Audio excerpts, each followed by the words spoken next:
દ્વિતીય સત્ર માટે વિકાસ મૂલ્યાંકન લક્ષી અસાઇનમેન્ટ ધોરણ 6 નું અસાઇનમેન્ટ છે, પ્રકાશન છે નવનીત, અને તેમાં આજે આપણે દેખવાના છે પ્રકરણ 8 ના એમસીક્યુઝ વિકલ્પો. નીચેનામાંથી પારદર્શક પદાર્થ કયો છે? તો પારદર્શક પદાર્થ એટલે કેવો પદાર્થ? જેમાંથી પ્રકાશ પદાર્થ કહેવાય છે, કે જેમાંથી પ્રકાશ સરળતાથી પસાર થઈ શકે તેવા પદાર્થને પારદર્શક પદાર્થ કહેવાય. તો હવે કયો પદાર્થ છે? તો કે કાચ. કાચ પારદર્શક પદાર્થ છે, તેનો પડછાયો ના હોય. જ્યારે અરીસાની આર પર પ્રકાશ ના જાય, દૂધિયો કાચ પણ ના, દોરડું પાણી તોય ના જાય, પણ એટલું બધું ના જાય, અર્ધ પારદર્શક છે ને. કયા નીચેથી અપારદર્શક એટલે હમૂળખો પ્રકાશ જાય ના એમાંથી. તો કયો છે એવું? પાણી, આરસ પર, દૂધિયો કાચ કે કાચ? તો કે આરસ પર. જો દૂધિયો કાચ તેમાંથી જાય છે પદાર્થ, પણ એટલો બધો જતો નથી. પાણીમાંથી બી જાય છે, કાચમાંથી જાય છે. સરસ, તો પારદર્શક છે. જે પદાર્થ પ્રકાશને જરાય પસાર થવા દેતો નહીં તે પદાર્થને શું કહેવાય? તો કે તે પદાર્થને અપારદર્શક પદાર્થ કહેવાય. પછી નીચેનાથી કયો પદાર્થ પોતે પ્રકાશ આપે છે? તો કે સૂર્ય. બધાને ખબર, સૂર્ય પોતે ચમકતો તારો છે, પોતે જાતે પ્રકાશ પોતાનો આપે છે.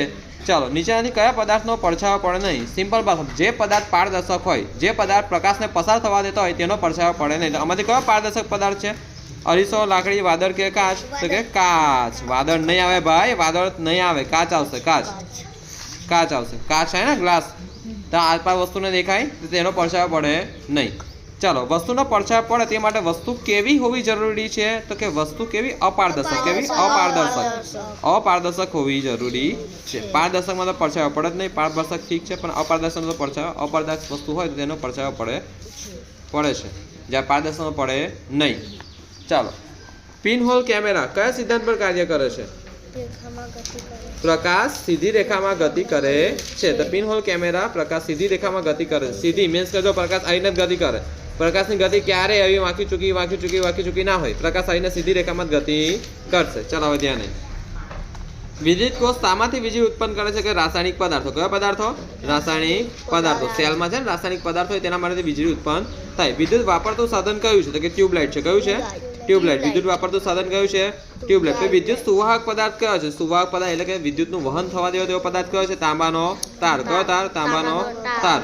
થર્મોકોલ કેવો પદાર્થ છે? કે વિદ્યુત અવાહક. વિદ્યુત અવાહક એટલે તેમાંથી વીજળી પસાર થાય નહીં. શામાંથી? થર્મોકોલમાંથી. બરાબર. જો વિદ્યુત સુવાહક પદાર્થ કયો છે? તો કે વિદ્યુત સુવાહક પદાર્થ કયો છે? કે તાંબાનો તાર. તેમાંથી વિદ્યુત પસાર થાય. જ્યારે પ્લાસ્ટિકમાંથી નહીં થાય, ચોકમાંથી નહીં થાય, રબરમાંથી નહીં થાય, જ્યારે તાંબાના તારમાંથી થશે. વિદ્યુત વાપરતું સાધન તો કે ટ્યુબલાઇટ છે. બરાબર. વિદ્યુત વાપરે. ચાલો, ધ્યાન નહીં. નીચેનામાંથી ચુંબક કોને આકર્ષે છે? તો ખીલી હે ને, લોખંડને આકર્ષે ચુંબક. ગજા ચુંબકનો આકાર કેવો છે? તો કે લંબઘન પટ્ટી જેવો. કઈ પટ્ટી? લંબઘન પટ્ટી જેવો. કેવી પટ્ટી? લંબઘન પટ્ટી જેવો. લંબઘન પટ્ટી જેવો છે ને. આવી આવે ને લંબઘન પટ્ટી. તો હવે એનો આકાર છે કોનો? ગજા ચુંબકનો. ગંજા ચુંબકના ધ્રુવો ક્યાં આવેલા હોય છે? તો કે ચુંબકના બે છેડાની નજીક. ચુંબકના બે છેડાની નજીક. કઈ ધાતુ ચુંબક વડે આકર્ષાતી નથી? તો કે ચાંદી. કઈ? ચાંદી. જ્યારે નિકલ, કોબાલ્ટ અને લોખંડ ચાંદી વડે આકર્ષાય છે, જ્યારે ચુંબક વડે આકર્ષાય છે, જ્યારે ચાંદી એ ચુંબક વડે આકર્ષાતી નથી. લોખંડ, કોબાલ્ટ અને નિકલ ચુંબક વડે આકર્ષાય છે, જ્યારે ચાંદી આકર્ષાતી નથી. હવે આપણે પ્રકરણ 11 દેખીશું કે મિશ્રણના ઘટકો છૂટા પાડવાની કઈ રીતમાં ગતિમાન હવા વધુ અસરકારક છે? તો કે ઉપણવું. કયું? ઉપણવું. હે ને. હવા વધારે હોય તો ઉપણાય સારું. હવા શું છે? તો હવા મિશ્રણ છે, અલગ અલગ વાયુઓનું. બરાબર. ચાલો, વાતાવરણનો કયો વાયુ શ્વસન માટે જરૂરી છે? બધાને જ ખબર છે. કયો? ઓક્સિજન. કયો? ઓક્સિજન. પછી વાતાવરણમાં કાર્બન ડાયોક્સાઇડનું પ્રમાણ કેટલું છે? Carbon dioxide 0.04. નાઇટ્રોજનનું 78 છે. બગા, નાઇટ્રોજનનું 78% છે. હવામાં નાઇટ્રોજનનું પ્રમાણ કેટલામાં ભાગનું છે? તો કે 4/5. 4/5. કેટલા ટકા છે? તો કે 78% છે. બરાબર. 78% છે. ખબર છે ને. હવામાં રહેલા પાણીની બાષ્પના જથ્થાને શું કહેવાય? ભેજ કહેવાય. આપણે મોડે કરેલી વ્યાખ્યા ખબર ને, કે હવામાં રહેલા પાણીની બાષ્પના જથ્થાને શું કહેવાય? ભેજ કહેવાય. અને હવામાં સરકતા એન્જિન વગરના વિમાનને શું કહેવાય? ગ્લાઇડર કહેવાય. શું કહેવાય? ગ્લાઇડર. કે હવામાં સરકતા એન્જિન વગરના વિમાનને શું કહેવાય?